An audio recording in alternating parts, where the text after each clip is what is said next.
Hello and welcome to the Road of Greatness, where I bring in some of the greatest minds in the world to teach you what they know. The road to greatness is paved with learning, so get ready to take notes from my guest today. And my guest has been a freelance designer for over 15 years. And this guy, he hugely values finding your passion and running with that. He's now helping other freelance designers live their lives in a way where they absolutely love their careers as well as their lives, while they live in complete alignment with their own values and who they are. So please help me in welcoming my guest today, Tom Jepson.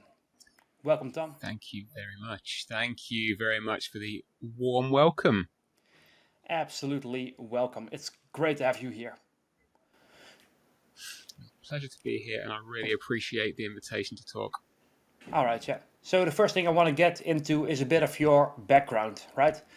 What have you done in your life? Where are you coming from, right? Take us back to that humble beginning and then share maybe some of the struggles and the lessons along the way. Amazing. All right. Well, strap in, folks. It's going to be a wild ride. So, who am I? So, right now, we'll start with today. So, today I am a design consultant. I am a coach. I am a parent. I am a carer. And I am myself around all these things. So it's been a bumpy road to get to where I am today. I've been a designer for over 15 years, as you say. And I've in that process, I've worked with companies of all shapes and sizes. I've done freelance work, and I'm now running my own business in that space, which has been the most exciting thing that I've ever done professionally. And I mean, that in itself could be a story, but we'll go back a little further. So I think prior to starting as a career as a designer, which I kind of fell into, if I'm being completely honest, I never trained in it. I was just working jobs, as everyone does. I worked in communication roles. I worked in sort of customer service jobs, and all these things taught me a lot about who I was, who I am. And I have to say, a lot of that stuff that I learned way back when, I didn't even really know what it was teaching me probably until a couple of years ago.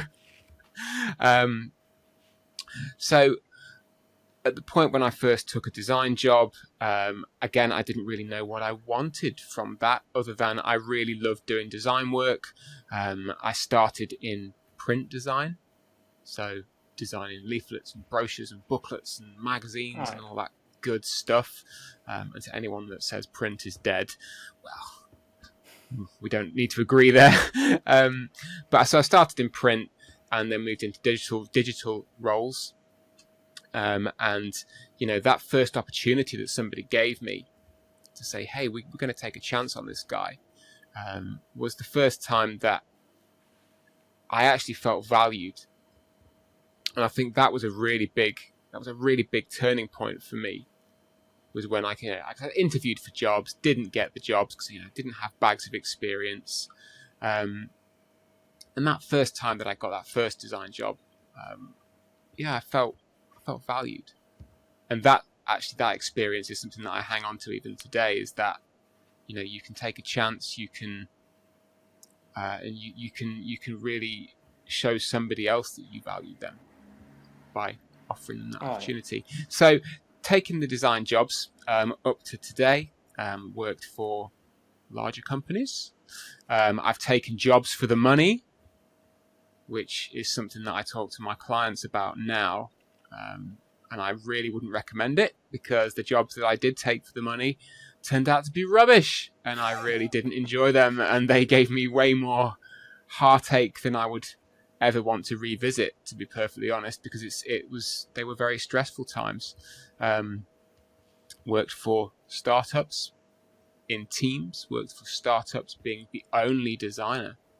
Both of those two experiences come with their own challenges as well, being the person who is at the front of the queue responsible.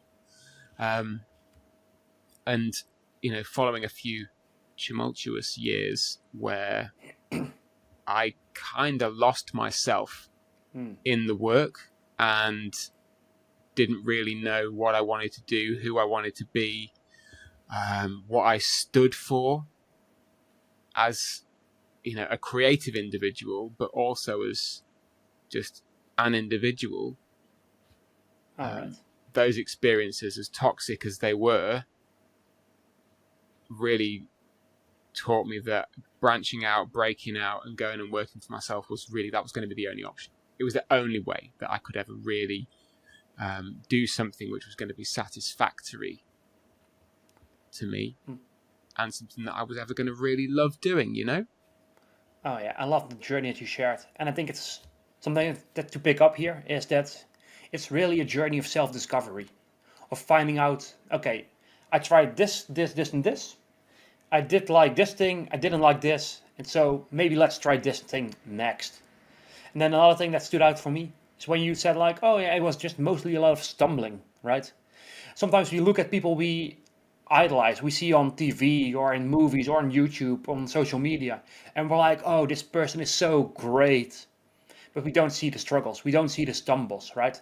And so I think that's something very important that you pointed that out, right? I think we all have that journey where it's like, where do I go from here?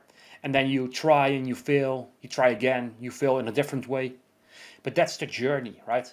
It's not that some people are just born great, right? Greatness is something that you build through learning. And you can do that through your own trial and error, or you can do that by listening to people like Tom, who has already made some mistakes that you can now learn from as well. So I really want to go back to what you said about those times when you really lost yourself, right? So I know those are dark times. I've had some years where I'm like, I don't know what to do with my life either. So if you're feeling like lost or stuck, what are some things to really think about? What are some of the views that help you get out of that? Oh, that's a big question. I That's a know. big I like question. asking those. It's good. It's good. It's good to dive in a little more. I mean, I think what we can say, just while I'm processing an answer to that, is that the stumble and the mistake and the failing, none of those things are inherently bad. I love that. None of those things are inherently bad. It doesn't mean that you won't regret choices that you made. It doesn't mean that some of that stuff will really suck when it happens. Like, you can feel pretty broken for a while when you fall on your butt and and you find it so hard to get back up again. True. That really sucks. But none of that stuff is inherently bad. So, to go back to the question then, how, I guess, do you dust yourself off and pick yourself up again when you've had a little trip, a little stumble? I'll frame this with the last employed experience that I had, which was for a startup. If anyone who knows me is listening to this, they will know this story, and they'll know the time. I was working for a startup that made some bad choices, and anyone who knows startup life will know that if you make some less than favourable choices, you're likely to run out of money, and you're likely to fail. And sadly, that's what happened. That's what happened in this startup. Some bad choices were made, and failure was rushing down the track. The team that I was working with, the team that I was leading as the head of design at this startup, we all decided to kind of stick it out a little bit. And because we still wanted to make things, we still wanted to kind of work towards trying to deliver this product that we were making.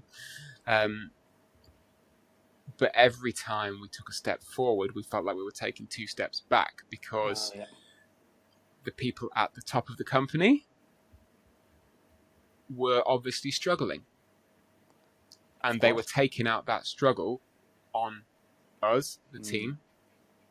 They were taking out that struggle on me, not just me as the design leader, but as an individual.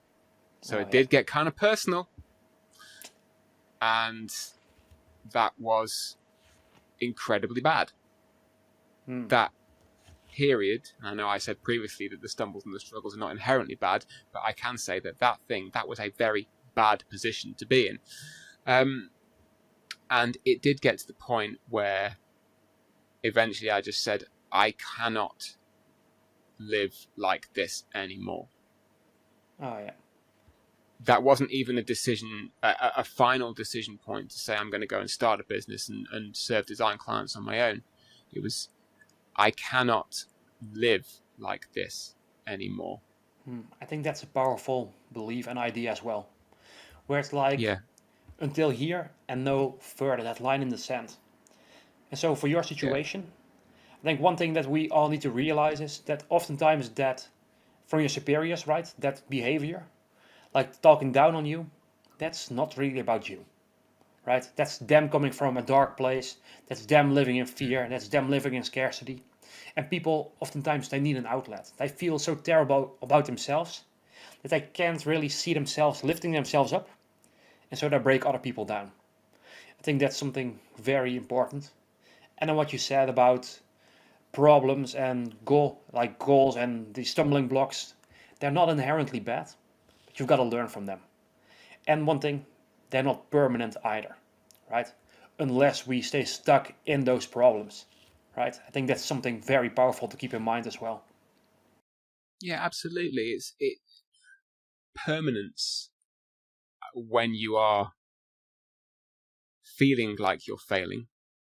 And I say feeling like, 'cause it's not whether you are failing or not, but when you are feeling like you are failing, permanence can be a very real thing. It can drag you down. And when you're in the thick of it, yeah, it's really hard for someone to come along and say, oh, don't worry, it's fine. These things don't last. It's fine. And I think as you mentioned before about the whole looking at how other people are doing things and seeing their highlight reel and seeing these people are having all the success and all the good stuff.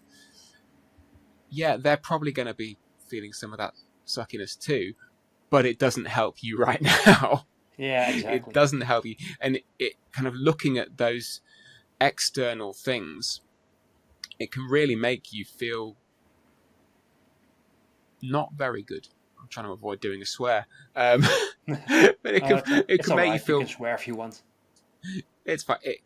It just makes you feel shitty. It really does. Oh, yeah. So I think one of the biggest things for me was to really acknowledge that things aren't permanent and that they don't need to be permanent. Flux, fluidity, change, all that stuff is good. But when you're in the thick of it, you can't see it. You can't see it. Which again is one of the reasons why I do what I do now. Oh yeah, I love that. As the coach, because when you're working in a freelance business on your own, when you're stuck in a position looking to leave somewhere, you feel like you're on your own. And so I think it's very powerful where you say like, oh, doesn't feel that way when you're stuck inside of your own head. I think that's so powerful because we don't really see anything others than what we feel. We are so stuck in our own minds that we can't see any other ways of thinking. And through our conditioning, our entire lives from when we were a baby, that shapes our reality. We don't see it objectively. We see it as the way we have been conditioned. So I know, like, if someone says, oh yeah, it's not permanent, it doesn't last, you can move forward. I know that's hard for a lot of people to take in. So what were some of the things that really helped you in making that shift of like, you know what, you're right, it's not permanent, I can move forward with this? Great question. Great question. I have a swifter answer for this one. One of the things that really helped me was reading a book by Stephen Covey called 7 Habits of Highly Effective People. Oh, yeah. It's a fabulous book. It's an old book. It's over 30 years old now. But that book had one particular thing in it which has reframed how I think about everything. Okay. And what that is thing, that one thing, is knowing what you can control that? and what you cannot control. Ooh, The that's internal versus the external. Because when you're in it, you're in that really tough spot. You feel like you're failing. You feel like you're stumbling all over the place. You've got all this mixture, this kind of tornado of your own feelings, and then all the stuff that is going on around you. Yeah. And the biggest thing that I took that has helped me reframe is being able to just say, stop, think about what you can control and what you can influence, and then look at all the stuff which is not within that space. By all means, acknowledge it. By all means, say, oh man, this sucks. This thing over here is giving me a headache, and this thing down here is costing me money. But let it go. Oh, yeah. That's where I'm going with this. Is if you can't control it, if you cannot influence it,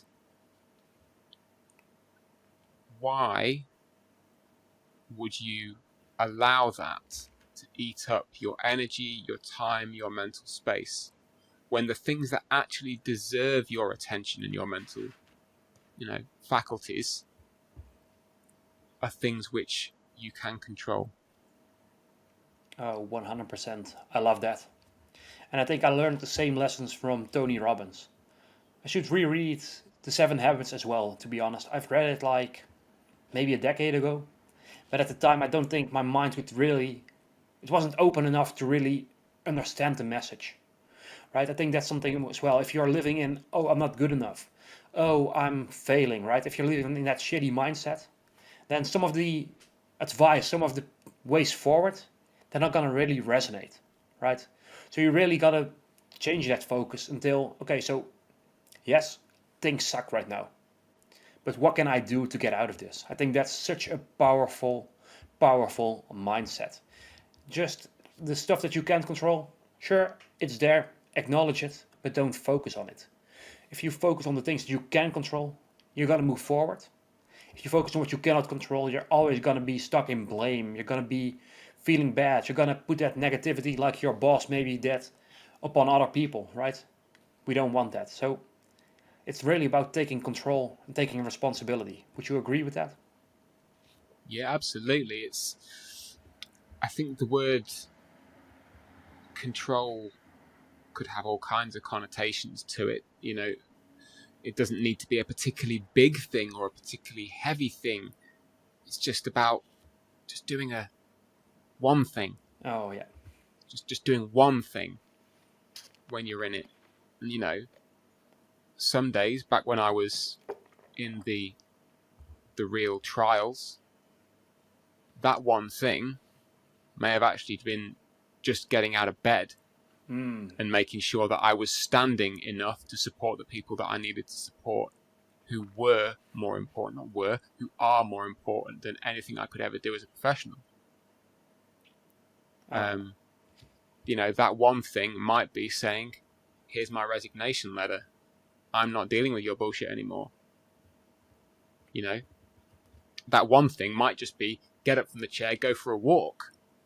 But it's about just acknowledging that you have a responsibility to yourself to do something which will allow you to just inch forward. Oh, I love that story and that mindset, right? The things that you can control, that you can absolutely do. What is that one thing that moves you forward. And the thing is, you already know that, right? I think for 99.9% of people, they already have that gut feeling of, I should be doing this, this, or this, right? And it's taking the courage to actually do it. Because what I've known from a bit from your story, as well as from basically every other guest I've had on here, is that we all have fear. We all have those things that we're like, oh my God, oh, this is terrifying, right? You freeze up a bit. You have that knee-jerk reaction, basically. Your mind is just automatic, oh yeah, fear. Every time we move into something new, into the unknown, we feel fear. And your mind is going to tell you, okay, no, don't do this. You're going to die if you're going to do this, right? This is the prehistoric part of our brain that has that function, just for our survival. But just focus on what you can control and just take those small moments of bravery. If you can take those moments, you can change your life completely. And it doesn't have to be brave your entire life. Just those small moments to break through the uncertainty. Where you're like, okay, I'm gonna move through and nothing bad is gonna happen. Or at least not as bad as you think it is gonna be. Because your mind always exaggerates. So I think that's a powerful mindset that you just shared there. So just focus on the one thing that you can do right now to start making changes. Absolutely. And I think that's a really interesting thing you just raised then as well. Is like, you can do the one thing, and really, what is the worst that's going to happen? And it's not always. Some people will always sort of say it's not healthy to kind of catastrophize and to go, oh, I don't want to think about the worst. But when you really get down to it, just taking one step, you can say, what's the absolute worst that will happen when I do this? And then conversely, you can then go, okay, so I'm going to take this one step, and what's the absolute best outcome that's going to happen by me taking this one step, by me just lifting myself up ever so slightly? I love that. What's the absolute best thing that could happen? I've had that in my life as well. Like, I know finally after like a lot of meditation and stuff like that, I noticed why I have so much approach anxiety, right? But it's still that mindset. What's the worst that can happen? Oh, they're not going to like me, and I'm probably never going to see this person again. What's the best that can happen? A solid relationship, right? Oftentimes the upside is so big, but we let that tiny bit of possible downside just hold us back. So I think that's very powerful.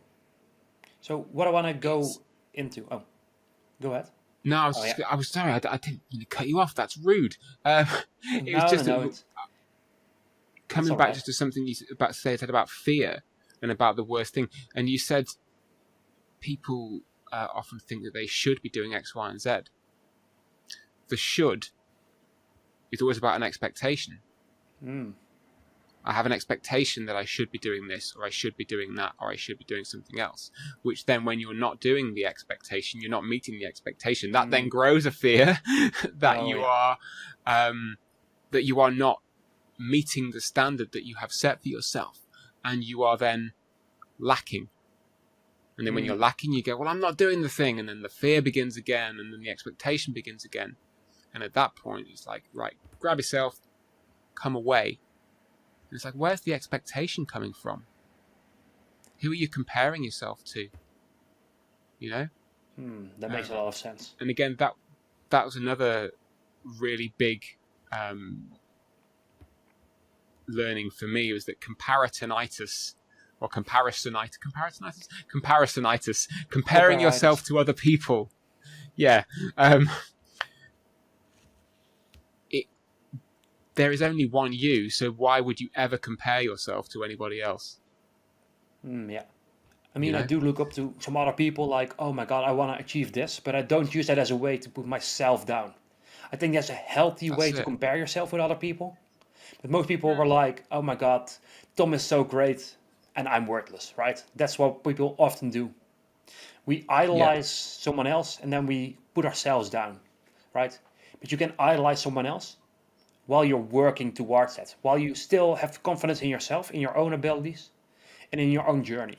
Because it's not that other people are better than you, other people just have chosen a different path, and often times they have just walked it for a longer period of time, right? It's like if you start a video Yes. game.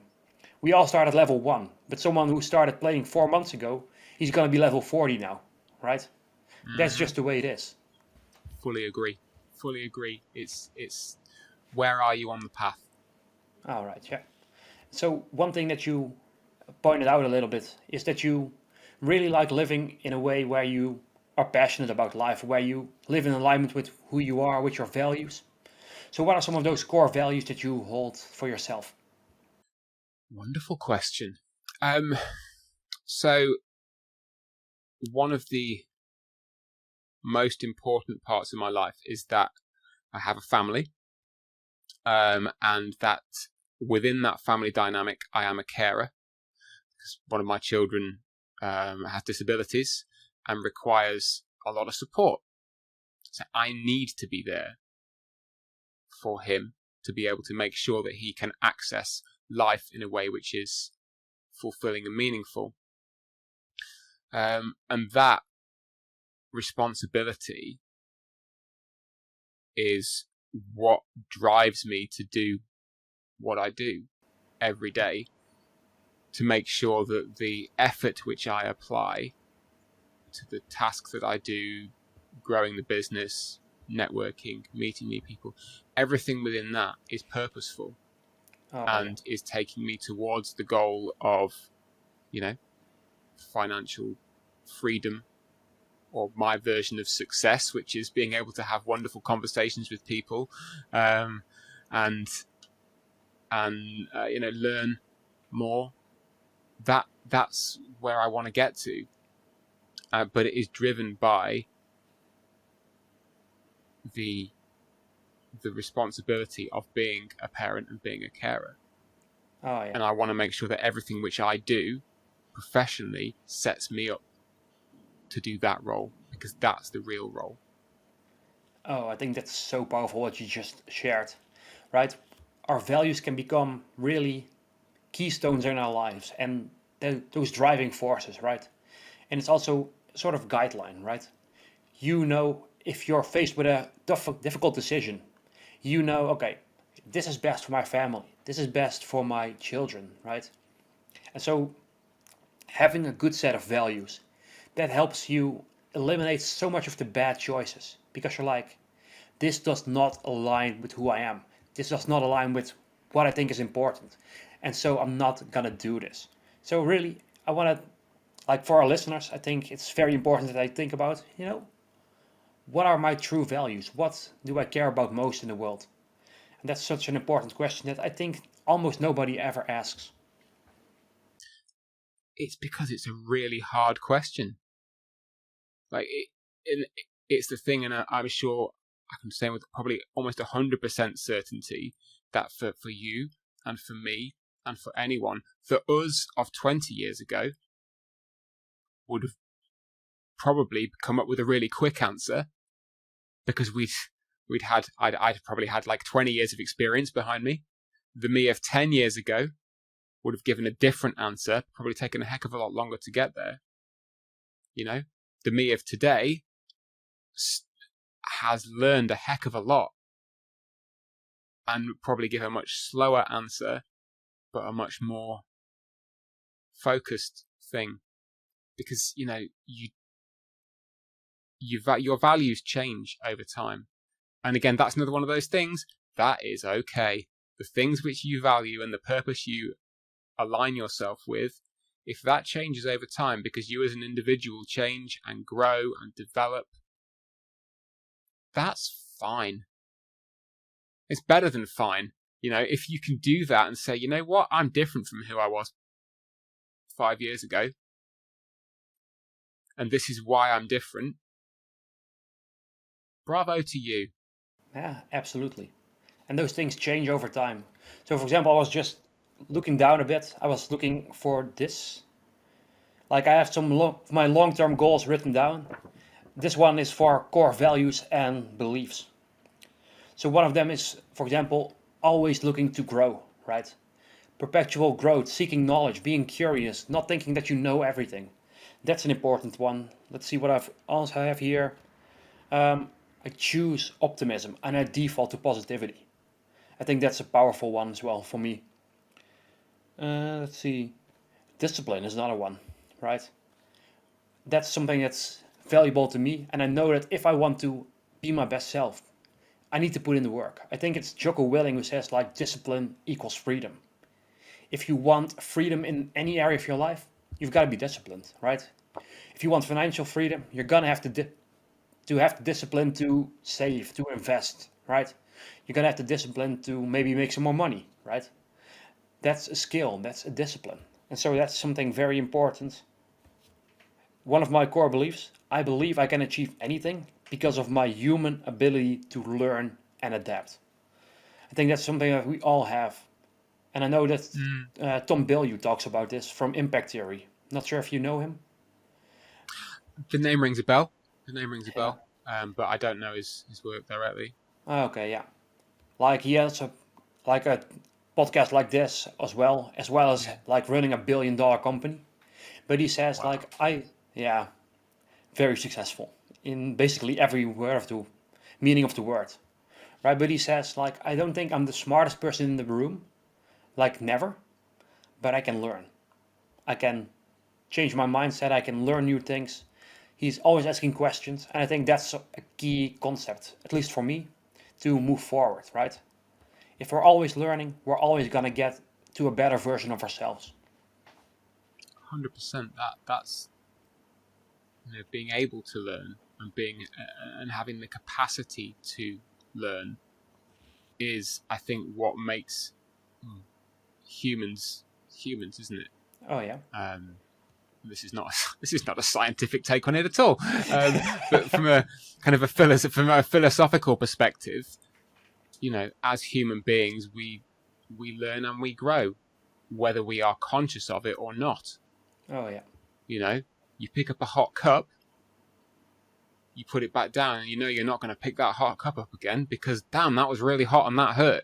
Oh yeah. You didn't immediately go, I'm going to try and learn something by picking up this hot cup. You just do it and right? But it gets even better. It gets even better. Yeah. Because when you go, you know what? I'm really interested in this thing.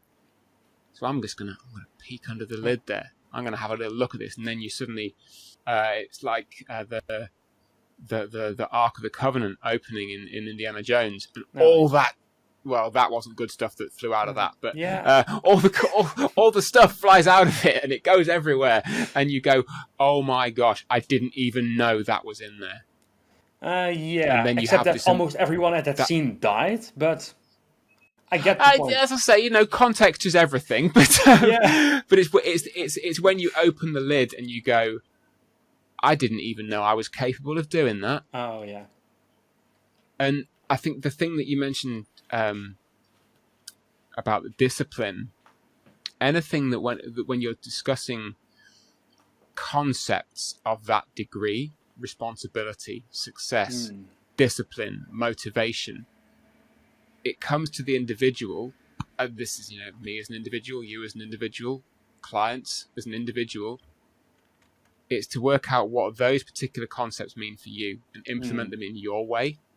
Because I'm pretty sure that my version of discipline ain't what, Jocko Willick's version of discipline is. Exactly. I have to tell you, I am not rigorous. I used to be rigorous in everything. It's like, get up, do the thing, go and do this, go and do that, schedule this. And it's just that version of discipline that does not fit with who I am now. That makes sense. I allow myself to almost, to do the things that my business requires and that me as an individual require to make sure that it's still moving forward. But the concepts within, my values, they're my version of it. They're my version of discipline and responsibility and success, not anyone else's. And the same goes for anyone listening. Oh, yeah, your absolutely. version of success, your vision for what makes you you, the only person who can truly define that is you. Oh, And 100%. if you're going to let someone else do that for you, that's a point when you sort of be prepared to take a step back and go, Oh, yeah. external stuff, let's set it aside. Set it aside. What's going on in here? Oh, yeah, I think that's very important. And I think for you, Yeah, discipline is also going to mean, I'm going to guess here, like doing the things right for your business so that you can provide for your family, but also as discipline to make that time for your family, right? Am I correct in that? 100%. You are absolutely right in that. I don't have a 9 to 5 employee mindset. I don't have a, you know, must show up here and do that thing. But it's living in it, which says, you know what, I'm going to be disciplined to say that after 4 o'clock of an evening, everyone's at home. My phone goes down, the computer goes off, because I would like to be doing something else that I value more.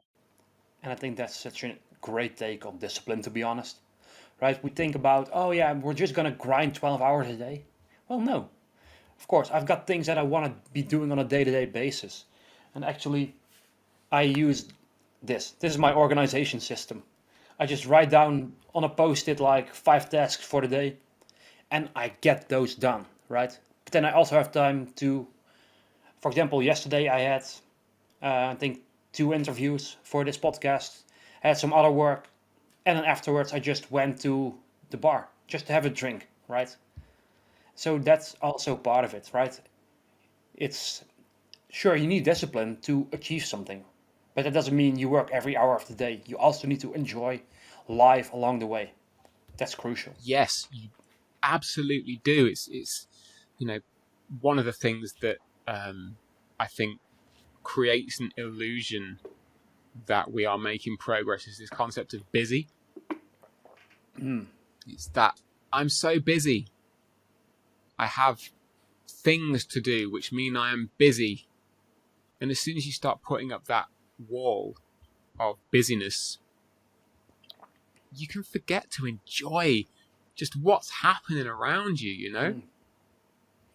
If you're focused on scrolling on your phone, checking an email, sending a message, it's not oftentimes progress. It's just Oh yeah. busyness.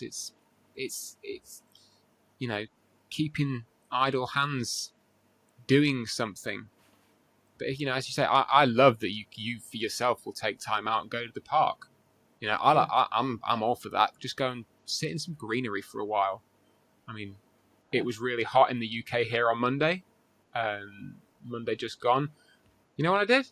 I went and sat in an air-conditioned cinema for 2 hours and I watched a movie. Oh yeah, that's great. And because at that point, I was able to say, I need to look after myself now to make sure I am capable of looking after everything else and everyone else that I want to and need to. Oh, And 100%. I value that. I value that I've lived enough and I've worked enough over the years that I've put myself in a position where I can safely say doing that isn't going to hurt the long game. I agree with that. And I think one thing here, it goes back to your values, right? I think, Mm-hmm. like with hustle culture and stuff like that, we almost idolize being busy, but it's about doing the Yeah. right things, right? You can be busy, like checking your email all the time, but that's not what you truly want to do. So if you know what you value most out of life, both in terms of character traits for yourself as well as the life you want to have, now you can be like, Mm. okay, this part is busyness, but it's not um, doing anything for me. I'm going to focus on this part, right? Your focus determines where you're going to go. And I think that's a Yeah, key concept here. absolutely. It may sound a little bit trite, but something I tend to say to people is it's business, not busyness. Oh, yeah. I know it sounds ridiculous when I say it out loud, but it's what it is. Once the Oh yeah. business is done, you don't need you don't need busyness. Oh yeah. You know, get it Absolutely. done, move on. All right. Yeah. So let's go back a little step and let's put our minds into the listeners, right? If someone just doesn't know what they value, what kind of life they really want, what are some of the steps that someone can take to figure that out? And again, Uh, yes, I know it's a difficult question. they can send me an email and we can have a conversation. No hard sell. What can they do? What can they do? Write it down. Write things down. And I think, and when I say write things down, I mean get a piece of paper and a pen, go away from your screen, and engage in the art of writing on a piece of paper. Go and Yeah. ask yourself the question, what matters to me right now? And go and write it down. Don't make a digital note on your phone, because that could disappear instantly.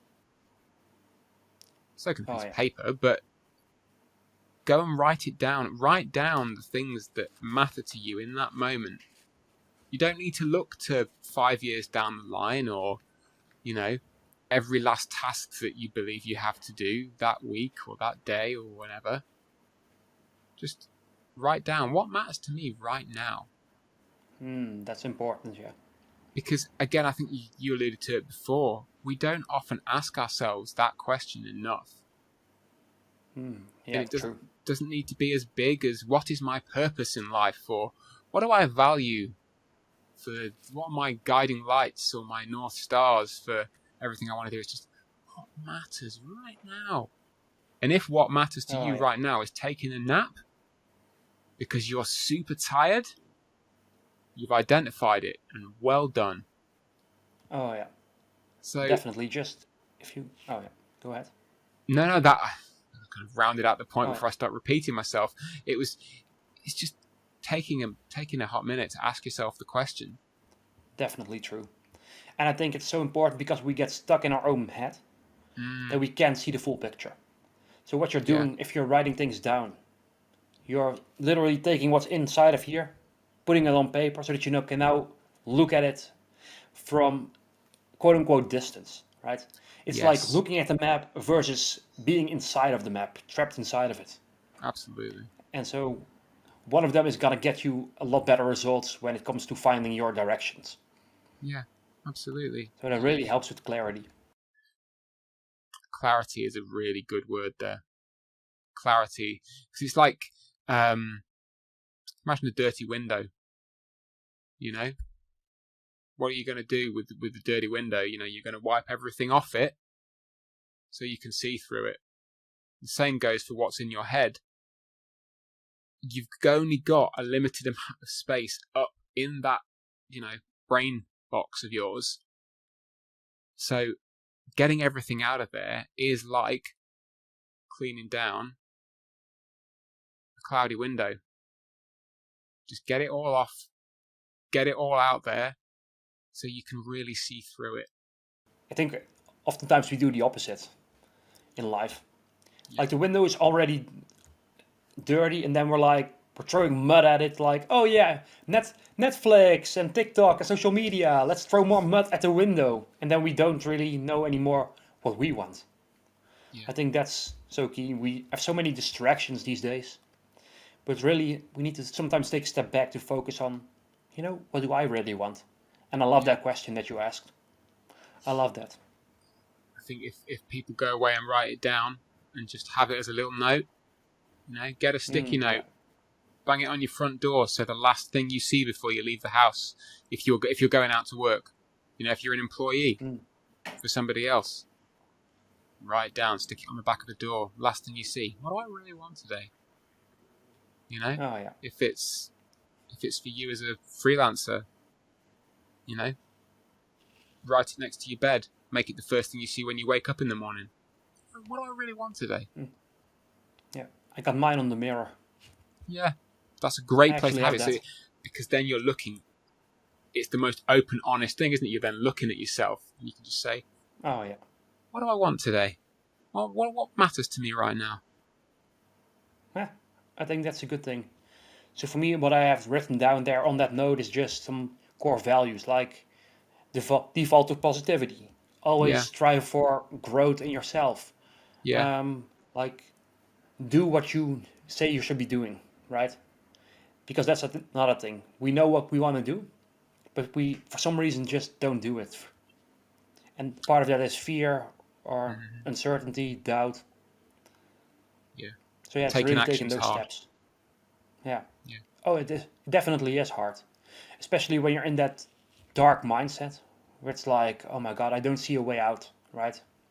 But if you can just take that first step, the second step is going to be easier. It's going to come more natural than the first. yeah, So really, it is taking action, right? You can do all the positive thinking and the mindset changes, but if you're not taking action, it's like turning the steering wheel of a car while you're stationary and the engine isn't turned on, yeah, right? So you've got to, even if it's small, like you say, like just getting out of bed, right? Even if it's a small thing like that, that one thing, you do have to do that one thing, right? And then after that, it's gonna be another thing. But if you're not moving forward, you're never gonna get anywhere. No matter how much of your thinking you change, without action, nothing of it will work. yeah. I agree with that. Absolutely. It's just doing the action on your terms. You know, if you Yeah, if it really comes to it, and on that day you can't even get yourself out of bed, make the action taking some rest. mm. Yeah, Because at that point, as you say, the next day that becomes the second step. mm. I love that. And yet, sometimes it just doesn't have to be a huge step of like, hey, I'm gonna write a complete business plan today, right? It doesn't have to be like that. Maybe Yeah, just even spend some time learning, right? And actually, for the listeners here, you're already doing that, which is great. That's already a huge win. Pat yourself on the back for that. A lot of people are watching Netflix at this moment while you're learning, right? So there's so much that you can give yourself credit for, but you've got to take the time to stop and really acknowledge how much you've already done, how much you've already grown. I think that's powerful. yeah, And that helps hundred you percent, take those next steps as well. 100%. That acknowledge where you've been, acknowledge where you've been, um, and sometimes you're allowed to say acknowledge what you don't know as well. Mm, You know, I think that's powerful. because this is an audio media, I'm actually sporting a T-shirt today which says I have no idea what I'm doing, um, Oh yeah, I and love that shirt. and some days I have no idea what I'm doing, and again, that is okay. If you are listening to Oh yeah. this and you're thinking, I got no idea what I'm doing, that's okay. Very few people do every second of the day. Oh, absolutely. But I think the key moment is to let your ego take the hit, right? So many people are like, oh, no, no, no, no, I got this. I got this. Come on, right? I'm a smart fellow. I can figure it out. But if you let your ego take the hit and say, like, you know what? I have no idea what I'm doing. Now you can learn. Now you can find the resources. Now you're actually open to when you're getting those resources to learn from them, right?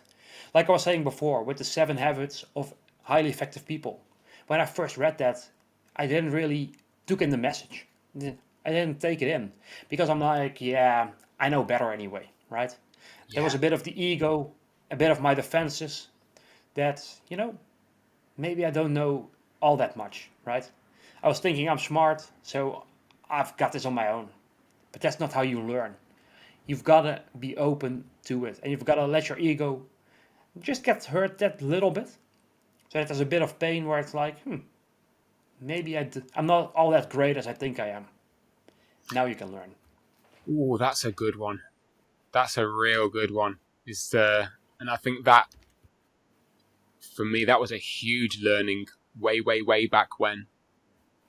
Was that things like, yeah, maybe I'm not quite where I think I am in this journey. Hmm. And again, what you say about specifically about the 7 Habits book, because it's brilliant and I would recommend it to anybody. It's one of those books where you'll read it and you go, oh, I wish I had this when I was younger.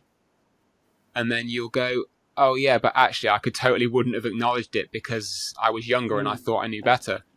And I do genuinely believe that if that particular book was introduced in sort of post-16 education in schools, and young people took it as a way to at least understand, or not even understand, but to just open themselves up to that there is a whole lot more out there. 100%.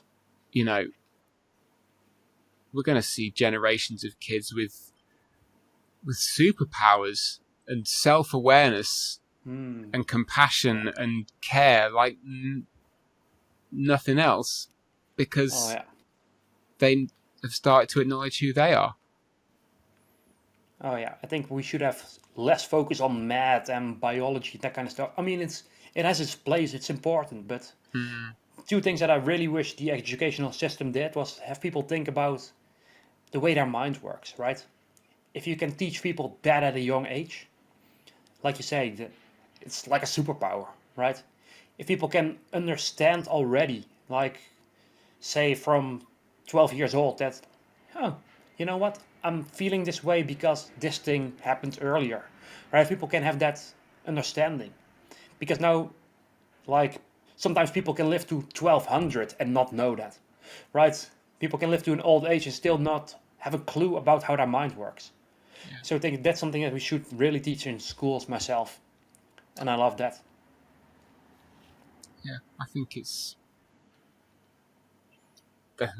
this could be a whole other conversation for another day, but yeah, I fully agree. It's just 100%. Getting that awareness at whatever age, because as we said previously, learning and growing is a wonderfully human thing. So whatever age you do it at, if you can learn to be a little more you and acknowledge that whatever is making up this character that you have, this uniqueness, you're already winning. I love that. If you're being you, you're already winning. Yeah. That's so great. So before we turn this into a day-long conversation, before I'm gonna ask my final question, where can people find you online if they want to work with you, or maybe they're trying to find their passion and they're looking for some advice? Where can people go? Where can people go? So I have a website, which is tomjepsoncreative.com. My email address is on there, which is hello@tomjepsoncreative.com. If anything during this conversation has resonated with you, please just send me an email and I will be very happy to have a conversation with you. I'm on LinkedIn, so come find me. I pretty much look like this. T-shirt for an audio medium, that's a terrible thing. But shaved head, black T-shirt. Come and connect with me on LinkedIn. Let's have a conversation there. Because I'm here to talk to people, whether they want to work with me or not. If that one conversation helps you find what you're looking for, or at least helps you get a little bit of a question, shoot me a note and let's have a chat. Yeah, even that selflessness, I think that's great. Oh, and by the way, if you're listening to one of the audio platforms, we also can do this on YouTube. If you look up The Unchained Life, that's my channel. That's where these video recordings are gonna end up. And so you can actually see Tom, you can see me, you can see his great shirt, right? So that's just a recommendation, right? So yeah, that's tomjepsoncreative.com, right? That's the one. All right, yeah. If you want to have that conversation, go ahead, go over to the site, send Tom an email, and just have you two have a talk, right? So for my final question, we've talked a bit about values and about an impact beyond yourself. So what is the impact that you really want to make for the future? You saved the big one till last, didn't you? Yeah, of course. Check you. I end, Yes, I that's a end wonderful every question. interview with this question. It's a beautiful question. What impact would I like to make for the future? Honestly, I would just like to see more people doing a little bit more of what they really love doing. If you are a freelancer,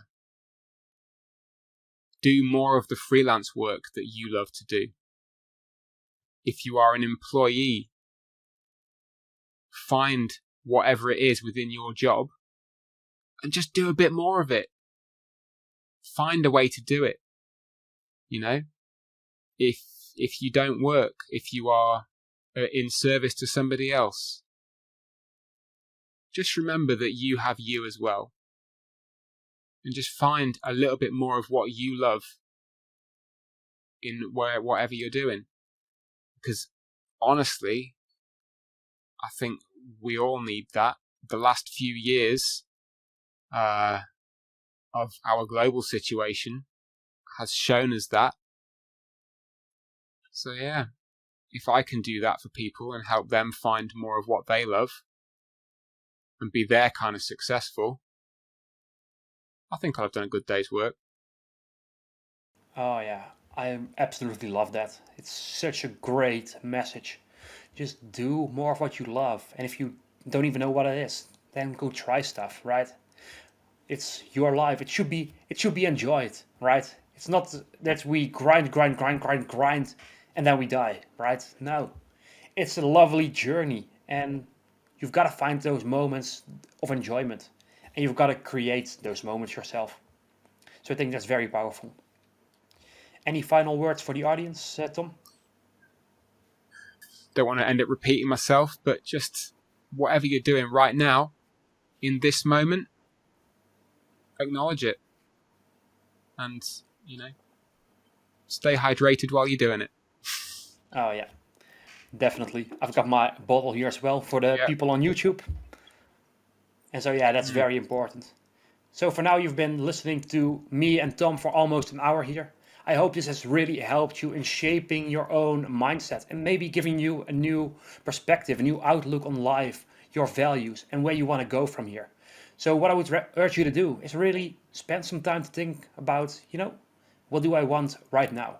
It doesn't have to be what do I want in 10 years, but what do I want right now? And for me personally, right now I want nothing more than for you to just press some like button, subscribe, whatever it is that you're doing right. Listen to more episodes of The Road to Greatness, because I'm bringing in more guests like Tom to talk about these deep things so that you can learn, so that you can change your perspective, and so that you know that there is something better and more enjoyable out there for you if you go out and seek it. So until next time, I would say bye bye for now, and I'll see you in the next episode of The Road to Greatness.